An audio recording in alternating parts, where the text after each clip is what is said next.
ब्रज की धरती पर हम मौजूद हैं और ये जानने और समझने की कोशिश कर रहे हैं कि आध्यात्म क्या है, भक्ति क्या है, कृष्ण क्या है। क्योंकि कृष्ण भक्ति की बात तो होती है, लेकिन क्या कृष्ण को भी कोई समझ पाता है, उनकी नगरी को समझ पाता है?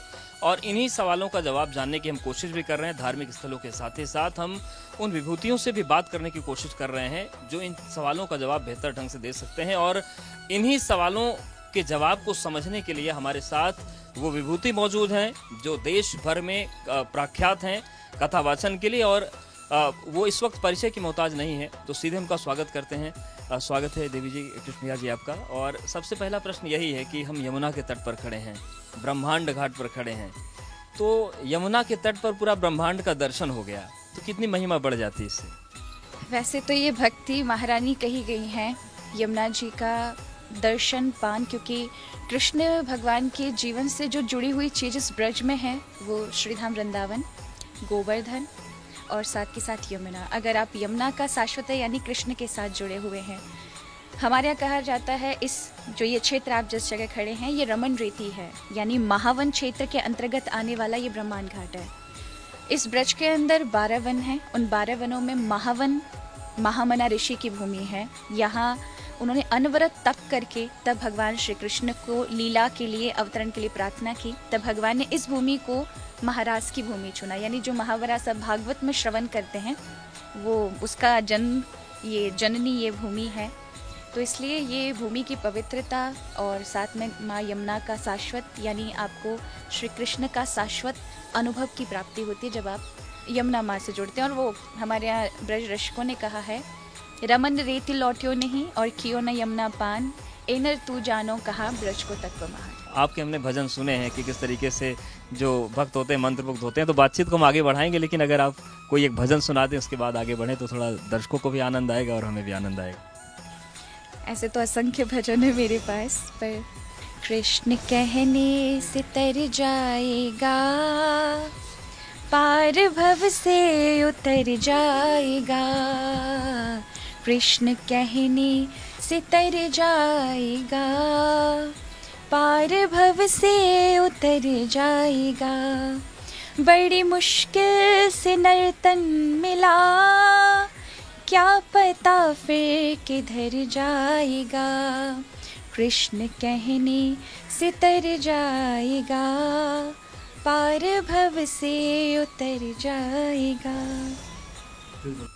लेकिन एक सवाल और भी है कि जिस उम्र में लोग बड़े बड़े सपने देखते हैं कि हमें भारत तो अच्छा ही नहीं लगता, बहुत सारे लोगों को उनको बाहर जाना है या किसी को कुछ भी करना है, सबके अपने सपने हैं, उनका सम्मान होना चाहिए।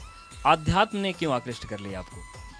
क्योंकि मेरा संस्कार ऐसे थे बचपन में। मेरी जो पृष्ठभूमि है, मेरे माता पिता, ऐसा कोई नहीं है कि कोई आचार्य गादी पर हैं या कोई भी। हाँ, मेरा बचपन से वो पूर्व संस्कार के कारण बचपन से मेरा रुझान भक्ति की ओर था। जन्माष्टमी मनाने के लिए देश दुनिया से लोग यहाँ पर आते हैं, जो नहीं आ पाते क्या उनको फल नहीं मिलेगा? और ब्रज भूमि का इतना महात्म्य क्यों है?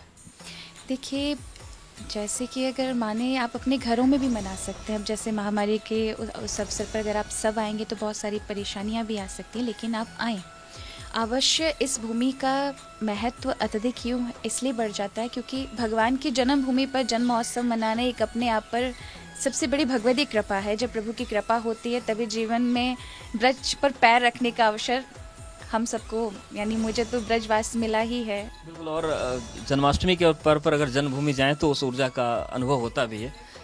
बिल्कुल। तो जन्मोत्सव का कोई भजन सुनने को मिलेगा? नंद के आनंद भयो जय कन्हैया लाल की, हाथी घोड़ा पाल की जय कन्हैया लाल की, नंद के आनंद भयो जय कन्हैया लाल की, कौन कूदे हाथी घोड़। नंद बाबा ने व्यवस्था की थी कि वृद्ध जो हैं उनको अलग अलग लाइन में खड़ा किया, युवा लोगों को अलग। उन्होंने देखा कि युवा तो लड्डू खा लेंगे लेकिन बेचारे वृद्ध 80-80 साल के वो कैसे खा पाएंगे। तो फिर उन्होंने वृद्धों की और युवाओं की व्यवस्था की, कौन कूदे हाथी घोड़ा कौन कूदे पालकी। तो उन्होंने पहले पालकी जो घोड़े थे उनमें पालकी वृद्धों को दे दी और घोड़े जो थे वो युवाओं को दे दिए, क्योंकि वृद्धों को दे देंगे तो गिर जाएंगे, इसलिए 4 लोग भी दिए, कहार भी दिए। कौन कूदे लड्डू पेड़ा कौन कूदे लापसी। तो छोरन कूदे लड्डू पेड़ा और बूढ़न कूदे लापसी, क्योंकि उनके दांत नहीं थे। लापसी हलवे की तरह होती है जो खाई जाती है, तो वो बड़ी सुंदर व्यवस्था। और क्योंकि नंद बाबा का धन गौधन था, इसलिए ब्रज क्षेत्र में असंख्य गौदान की 9 लाख गौएं बाबा के पास थी। 3 लाख गौदान भगवान के जन्म महोत्सव पे किया। और उस समय जब कृष्ण का जन्म महोत्सव यहाँ गोकुल में मनाया जा रहा था, तो असंख्य गाय आभूषणों से सजाई गईं। सारे ब्रजवासी सजे, उन्होंने सुंदर सुंदर आभूषण पहने और हर जगह प्रेम का अनवरत वातावरण था।